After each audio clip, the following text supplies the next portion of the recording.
If you're a single parent, this news might sting a little bit. New research from Wallethub finds single parents are getting hit a lot harder with childcare costs than couples are. In some states, single parents are spending half of their median income or more to put their kids in an early learning center.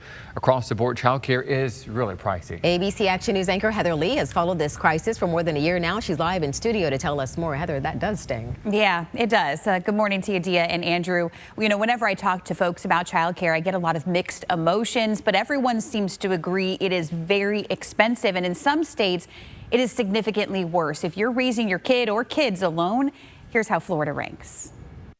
It's a necessity for working parents who want to stay working, and for single parents, it's a non-negotiable to put food on the table. These high costs, they do put families in a quite a predicament, particularly with the cost of everything else. Childcare is no different than any other goods or services. Everything's going up. Chip Lupo is a writer and analyst with Wallethub. He went over new research that shows single parents are typically shelling out far more of their income than couples are on childcare. Overall, married couples could spend, a little over 13% of their income on childcare, and single parents could spend upwards of 50+%.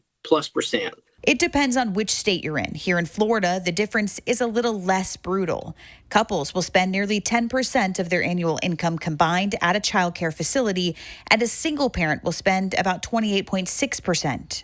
A lot more companies are adjusting as part of their compensation or benefits package, including childcare as part of benefits package, make it a little bit more attractive to hire and maintain employees. The state of Florida is trying to incentivize businesses to do that now, offering tax credits, whether the business opens up its own on-site childcare facility or helps their employees offset the cost at a childcare center in the community. But in the meantime, Lupo says parents, single or married, need to anticipate worst-case scenario for childcare costs when creating their budget. A lot of people out there are still basing their budget on pre-COVID spending levels, which is crazy. You have to adjust your, stay on top of things, evaluate the costs, and expect worst case scenarios every time. Expect that the cost of childcare is going to go up exponentially every year.